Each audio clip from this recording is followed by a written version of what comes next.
Halo, assalamualaikum warahmatullahi wabarakatuh. Perkenalkan, nama kakak Resi Ayuandari.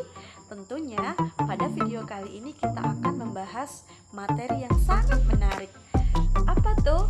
Yaitu ilmu pengetahuan alam dengan tema ciri-ciri dan kebutuhan makhluk hidup. Teman-teman pasti sudah tahu kan apa itu makhluk hidup? Tentu jelas sudah tahu. Maka dari itu kita akan membahas lagi apa sih ciri-ciri dan kebutuhannya. Simak video selanjutnya. Oke. Nah teman-teman, apa saja sih makhluk hidup? Pada video kali ini kita akan mempelajari makhluk hidup, yaitu manusia, tumbuhan, dan hewan. Nah teman-teman, ciri yang pertama pada makhluk hidup yaitu memerlukan makanan. Bagaimana dengan manusia? Manusia memerlukan gizi, protein, vitamin, karbohidrat, dan sebagainya, yaitu disebut dengan 4 sehat, 5 sempurna. Begitu juga dengan hewan. Hewan juga memerlukan makanan yang sehat. Lalu Bu, bagaimana dengan tumbuhan? Sama, tumbuhan menyerap air dan zat hara. Apa itu Bu zat hara? Zat hara itu campuran dari berbagai zat. Yang kedua, ciri-ciri yang kedua yaitu makhluk hidup dapat bergerak. Bagaimana dengan manusia? Manusia, tangan bisa bergerak, mata bisa bergerak, kaki bisa bergerak, mulut bisa bergerak. Itu merupakan ciri-ciri makhluk hidup bergerak pada manusia. Lalu bagaimana dengan hewan? Sama, hewan juga bisa bergerak melalui merayap ataupun terbang. Itu merupakan ciri-ciri dari makhluk hidup, yaitu bergerak.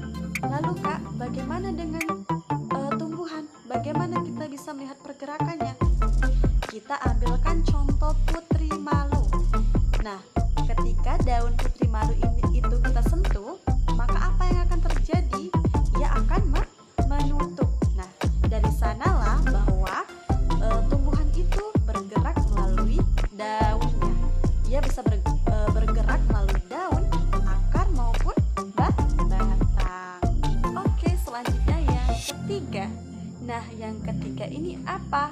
Yang ketiga ini ciri-ciri makhluk hidupnya yaitu makhluk hidup bisa bernafas.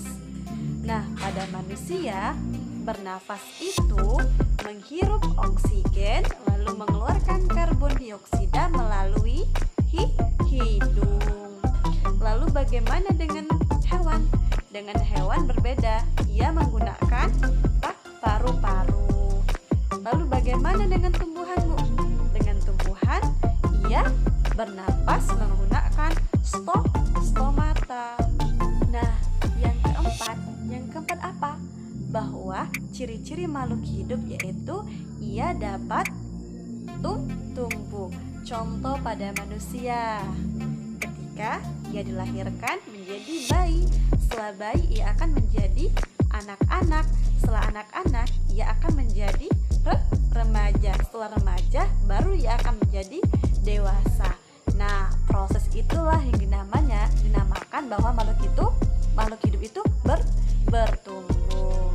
Bu, bagaimana pertumbuhan pada tumbuhan, Bu? Pada tumbuhan tadi misalkan kita ambil umbi bawang.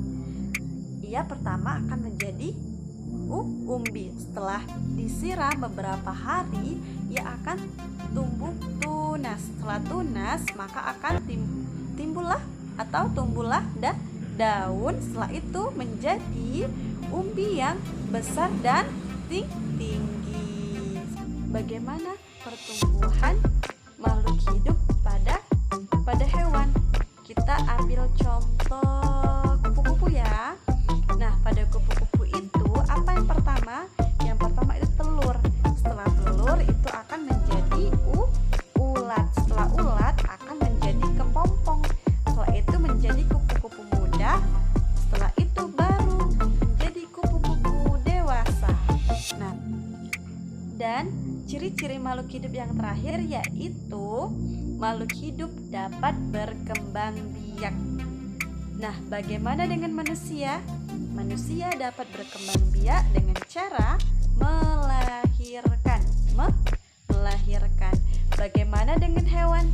Dengan hewan bisa juga melahirkan, bisa juga bertelur. Contoh yang melahirkan yaitu sapi. Kalau yang bertelur apa? Apa Kak?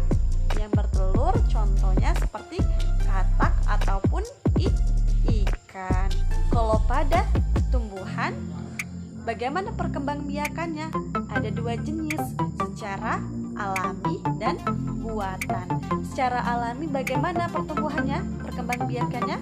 Yaitu melalui tunas. Kalau melalui buatan apa? Yaitu stek, cangkok. Itu merupakan perkembangbiakan pada tumbuhan secara buatan. Nah, setelah kita membahas ciri-ciri makhluk hidup tadi, kita akan membahas tentang kebutuhan makhluk hidup.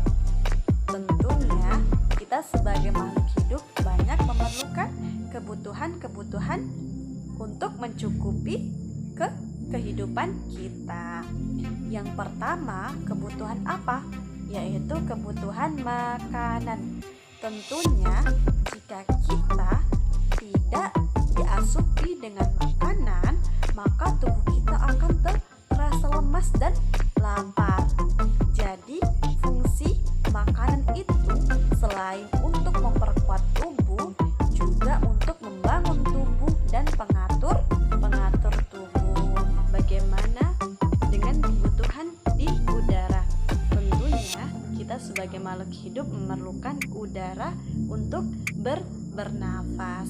Apa saja yang terkandung dalam udara tersebut?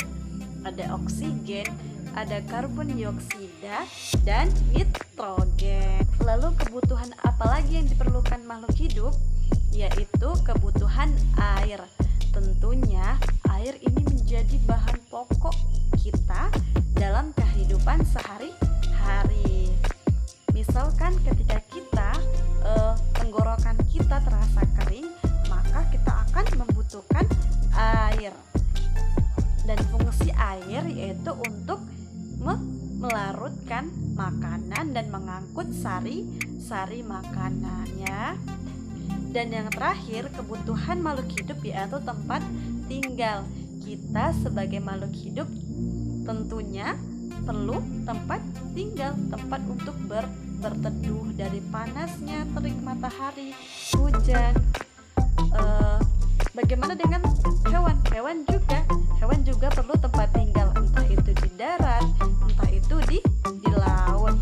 Nah, teman-teman, itulah kebutuhan yang diperlukan makhluk hidup. Apa yang pertama tadi? Kebutuhan makanan. Yang kedua, kebutuhan udara. Yang ketiga, kebutuhan air. Dan yang keempat, kebutuhan tempat tinggal. Nah, teman-teman, mungkin cukup sampai di sini dulu ya materi kita pada hari ini. Kita akan lanjutkan pada pertemuan berikutnya. Semoga apa yang disampaikan kakak pada hari ini dapat menambah wawasan dan pengetahuan teman-teman sekalian. Sekian dari kakak. Wassalamualaikum warahmatullahi wabarakatuh. Dah.